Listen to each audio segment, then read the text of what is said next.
when our 80-year-old father-in-law passed away, leaving us, a grieving couple. My stepmother made a startling declaration. We were astonished and protested. How can you say his own son is a stranger? After all, wasn't it my wife, Wendy, who took care of Dad all this time? Sean exclaimed angrily. My stepmother, with her daughter and son standing behind her, retorted. You were probably just caring for him just for the inheritance. Exactly, it was so obvious. Weren't you ashamed? Poor people are so despicable. They started to badmouth me one after another. As Sean turned red with rage, about to explode, I whispered something to him to calm him down and then addressed them. Understood. Then, we are strangers from now on. To this, my stepmother and her children, somewhat taken aback, responded. Well, aren't you understanding? Just like the heartless inheritance hunters we thought you were. It's refreshing to become strangers, and they laughed out loud. I will never forgive them. I remember all too well the treatment they gave to my father-in-law, and to me. My name is Wendy. I am a 48-year-old homemaker. My husband, Sean, is 50, 2 years older than me. We have been married for 20 years, blessed with 2 children, and our marital relationship is strong. 9 years ago, when our younger child started elementary school and I found myself with some free time, I thought about taking up a part-time job. However, my father-in-law had a stroke and required care. I adored my kind father-in-law, and he was very good to me in return. Sean says I resemble his real mother, that is, his father's first wife. So, I'm a mama's boy, huh? I am not your mother. Please put your dirty socks in the laundry basket. Yes. Sorry. Sean and I would laugh about these conversations. Yes, my current mother-in-law is a stepmother, and the brother and sister are her children. So there's no blood relation between Sean and them. My father-in-law was 71 when he became ill, but before that, he was incredibly active for his age, often enjoying his hobby of golf with friends and Sean. It was heart-wrenching to see such an active person suddenly become bedridden. Our in-laws' house was nearby, and wanting him to recover quickly, I would help with his rehabilitation whenever I had the chance. Meanwhile, my mother-in-law and her children, who lived with us, seemed to have little interest in my father-in-law, leaving his care to me and the caregivers. For hospital visits, my stepmother would nonchalantly tell me, Wendy, you need to take him to the hospital tomorrow at noon. When I tried to excuse myself, saying, I have my son's parent-teacher meeting tomorrow, she would dismiss it, saying, you don't need to attend that. Are you okay if something happens to your father-in-law? Of course not. You and your son can drive, right? We have plans tomorrow. Anyway, I'm counting on you for tomorrow.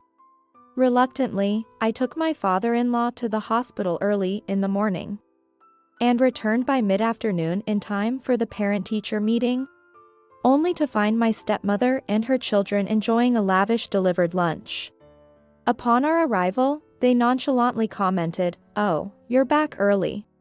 You should have taken more time for rehabilitation." Did you really go to the hospital? Feeling a surge of anger, I restrained myself, not wanting my father-in-law to feel guilty, and pretended not to care, responding cheerfully, "Yes, we went as planned. Right, Dad? You managed to walk 20 steps today, didn't you? It seems my left side is starting to move again. I want to get out of this wheelchair soon. Even the doctor was surprised by how quickly you're improving. Let's keep it up." Despite our conversation, my stepmother and her children seemed uninterested, continuing to enjoy their feast and watching TV. Returning to the room, I quietly asked my father-in-law, "Are they always like this?" When my father-in-law looked a bit sad, he said, "Well, I wasn't around much at home. Before I knew it, things had turned out this way. He shook his head lightly. My sister-in-law and brother-in-law seemed not to be working, and even when asked, Sean claimed he didn't know. Sean's real mother passed away when he was 12, and being a wealthy man, his father, my father-in-law, had many proposals for remarriage. However, he couldn't forget his late wife and was also concerned about Sean, who was going through a sensitive period. For that reason, he hesitated to remarry. Eventually, when Sean graduated from college and left home at the age of 25, the father-in-law thought it was about time and remarried his current wife. However, at that time, the father-in-law was 55, and the stepmother was 40 with 2 children, which seemed too young for some people around them, showing a bit of disapproval. But since Sean was no longer living at home and no one strongly opposed, the 3 of them ended up living in the father-in-law's house. Thus, Sean never lived with his stepmother and half-siblings, and honestly knew very little about them. So, my relationship with them was a bit of a groping in the dark. Initially, I was only supposed to help with my father-in-law's rehabilitation, but gradually, the stepmother and her children began to assign me tasks. If you're taking him out for a walk in his wheelchair, could you also do some shopping on the way? The garden is getting overgrown, please do some weeding. This escalated over time, and recently, I've even been asked to prepare meals. It seems that even if they hire help, no one lasts long, probably due to rough treatment. They must think that since I do it for free, why not me? And when I even slightly refuse, they threaten me saying, "Then, you can no longer stay in this house. Do you not want to help with your father-in-law's rehabilitation?" Honestly, if I left the rehabilitation to them, my father-in-law would never walk again. And there was even an atmosphere of neglect. When I wasn't around, he was left in diapers because they wouldn't assist him with the toilet. Furthermore, when I asked my father-in-law about his meals, he was often just given commercial liquid food. And sometimes they would forget to feed him altogether. Even when I prepared meals that my father-in-law could eat in advance, I would find them untouched the next day. It was complete neglect of care. I would understand if they were busy with work, but there's no sign of them working. Who do they think enables their lifestyle? Despite my frustration, I did what I could, assisting with meals while my children were at tutoring and asking Sean to look after the kids. They loved their grandfather and would help with his care on some days. Thanks to this, my father-in-law significantly recovered, becoming able to go to the bathroom by himself and regain independence. When he managed to stand and walk on his own, he gave a thumbs up and tearfully thanked me. "Wendy, we did it. Thank you, thank you. I don't know what would have happened if you weren't here." I was so moved that I cried too. The doctor also said that starting rehabilitation early had made a significant difference. I felt truly glad that I had persevered at that time. However, I couldn't let my guard down. So I continued to visit the family home as much as possible, going for walks together and keeping a vigilant eye whenever I went to the family home, as usual. "After you finish with your father-in-law, please do the dishes. Oh, and please take those clothes to the dry cleaners. Could you send off this package?" The stepmother and her children would pile on chores. But I couldn't afford to be thrown out of the house, so I silently complied. Then, my sister-in-law would mockingly say, "It's impressive how you butter up for an inheritance. Well, keep trying hard to flatter us." Realizing they thought of me this way, anger boiled up. And I couldn't bear to see their faces, so I stayed away from the family home for about 3 days. When I cooled off and returned, I found my father-in-law back in diapers, lying in bed. Asking the stepmother what happened, she said, "Oh, he had a little fall." A fall, just when he had started getting around on his own. "Did you take him to the hospital?" No, it's too complicated, you should take him. Basically, if you were around, this wouldn't have happened. She blamed everything on me. It was an unreasonable situation. Despite being angry at their disrespectful attitude, I had no choice but to endure it to protect my father-in-law. Managing my emotions and continuing to visit the family home. Fortunately, my father-in-law quickly recovered, avoiding a prolonged dependence on diapers. He also regained almost complete independence in walking without a cane. Though he couldn't return to playing rounds of golf as before, he became able to enjoy putt-putt golf and gate ball, spending enjoyable times at clubs he was introduced to. He also rekindled friendships with old friends, going to see plays and dining out. Since regular checkups and rehabilitation were necessary, I accompanied him during those times. One day, in the hospital courtyard, after my father-in-law had narrowly escaped death, he told me how much more he valued time and the importance of friends than before. He said he felt happier now than ever and looked at me with a profoundly noble smile. Seeing his smile made me feel as though all my hardships had been rewarded. And I couldn't help but cry. It was a lesson in the depth of human emotion. Then, on his 80th birthday, my father-in-law suffered a second stroke and passed away. I was the one who found him, not the cohabiting stepmother or step-siblings, but me, who had come to visit. Despite being in the house, it seemed they hadn't noticed his absence of consciousness. The doctors said if he had been found a little earlier, there might have been a chance. The only consolation for me was that my father-in-law's face was peaceful, as he lay on the wicker chair with his eyes closed. As my husband Sean and I grieved in front of his body in the hospital bed, my stepmother said, "Strangers don't need to come to the funeral." We were shocked and Sean asked, "How can you say his own son is a stranger?" She clearly stated, "Well, you and I aren't blood related, so to me, you're a stranger." We were speechless. Sean angrily retorted, "Even so, it's ridiculous not to attend the funeral. Wasn't it my wife Wendy who cared for Dad all this time?" My stepmother, with her children behind her, began to badmouth me. "You were probably just caring for him with an eye on the inheritance." Exactly, it was so obvious. Weren't you embarrassed? Poor people are really despicable. As Sean turned red with anger, I whispered something to calm him down and then told them. Understood. Then, "We are strangers." My stepmother and her children, taken aback, said, "Well, aren't you understanding? Just like the heartless inheritance hunters we thought you were. It's refreshing to become strangers," and they laughed loudly.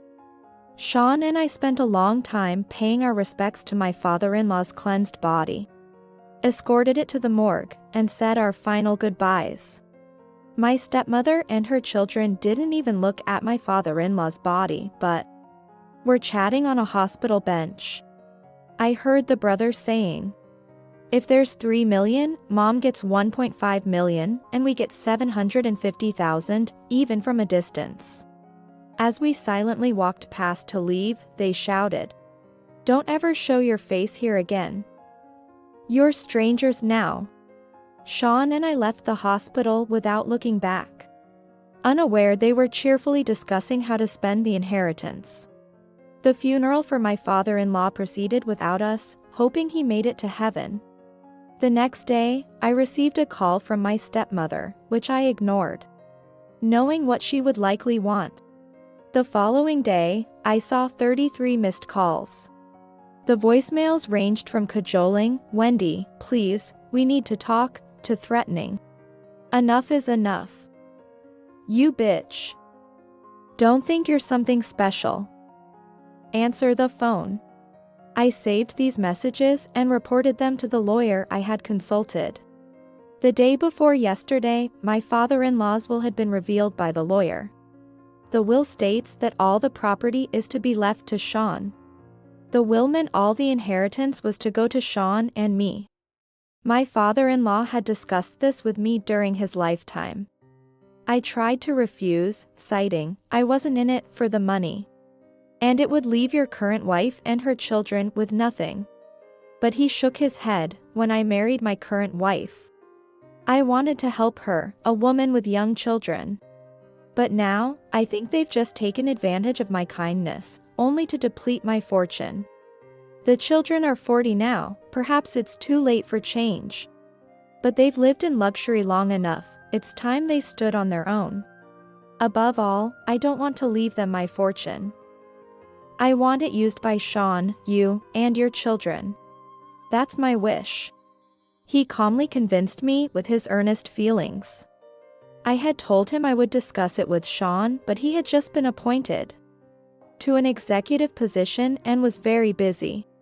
Before we could have a proper conversation, my father-in-law said, I've already made the will, and then he passed away. I really wanted to attend my father-in-law's funeral. But the thought of a funeral orchestrated by my stepmother and her children was unbearable. I believed that attending or not attending the funeral wouldn't erase the relationship I had with my father-in-law. Because I didn't answer the phone, my stepmother, accompanied by her children, came to our house. Despite the presence of our children, my sister-in-law shouted at me, calling me, you greedy old hag, and my brother-in-law accused me of manipulating the situation. I quickly sent the kids upstairs. My stepmother looked disheveled, a far cry from her usual self, with unkempt hair and dark circles under her eyes, resembling an old witch. Sean stepped in front of me to protect me and sternly told them, enough. All of you. My stepmother, eyes bloodshot, yelled, shut up. I don't know you. It's all because of this woman. Sean faced her without flinching. Wendy took great care of him. You guys did nothing for Dad. Then, my sister-in-law said, actually, it's your fault he lived longer because you cared for him unnecessarily. Sean and I were speechless at her words. Neither my stepmother nor my brother-in-law denied it, instead saying, exactly, you did unnecessary things. Despite all the trouble we gave you, you kept coming back. Eventually, my stepmother blurted out the truth. After all, I married such an old man, just for his fortune. Hearing this confirmed our worst suspicions about the kind of people they were, making us want to block our ears. They deserved to face the consequences for taking everything for granted. I pulled out a voice recorder from my pocket. I've recorded this conversation. I'll pass it on to my lawyer. It will be difficult for you to win any inheritance lawsuit with these statements. They were taken aback by my unexpected countermeasure, calling me a scheming fox. Regardless of what they said, I intended to honor my father-in-law's wishes. When my step-siblings seemed to change their tactic, saying, hey, if you're mad, we're really sorry. With my sister-in-law lowering her head in a contrived voice of apology, and my brother-in-law attempting a tearful plea. We just don't know what to do now. We've always relied on our dad, and this treatment, it's just too much. Sean looked at them with a cold gaze. After all the disrespectful things you've done, you think it can be settled so easily? Moreover, not being able to stand on your own at your age isn't our father's fault. It's your own. They couldn't respond, trembling and hiding behind my stepmother. She, with her lips quivering, exclaimed, so what are we supposed to do now? If you take the house, we'll have nowhere to live. Their complaints continued, bemoaning their loans for various purchases and how they couldn't make payments now. How am I supposed to pay for my car? I answered calmly, that's the result of your own decisions to live beyond your means. You were provided enough for necessities. It's your own doing. Overwhelmed by my response, my stepmother broke down, begging on her knees. Please, share the inheritance. Even a little would help. Sean and I exchanged looks and firmly stated, there's no inheritance to share with strangers. They faced us with looks of utter despair. Then, Sean, ready to call the police on his phone, said, "If you don't leave now, we'll have to report a home invasion by strangers." They scrambled away in panic. We promptly moved so they couldn't find us again. Taking advantage of the timing since our younger child's new high school was far away. We later heard from relatives that they were evicted from the family home and now live in a dilapidated wooden apartment, burdened by daily loan repayments. My 65-year-old stepmother, who never cared for anyone, now keeps saying to her children, "If you don't take care of me, you'll regret it." Despite knowing their lack of filial piety, living in fear of being neglected herself. This, too, seems like karma. We invested the 3 million yen inheritance in savings for asset investments, planning for our children's future and our retirement, maintaining our usual way of life, having seen the consequences of the in-laws' extravagance. Knowing the dignified face of my father-in-law has taught me that aging isn't necessarily bad. That understanding is the most precious gift he left me.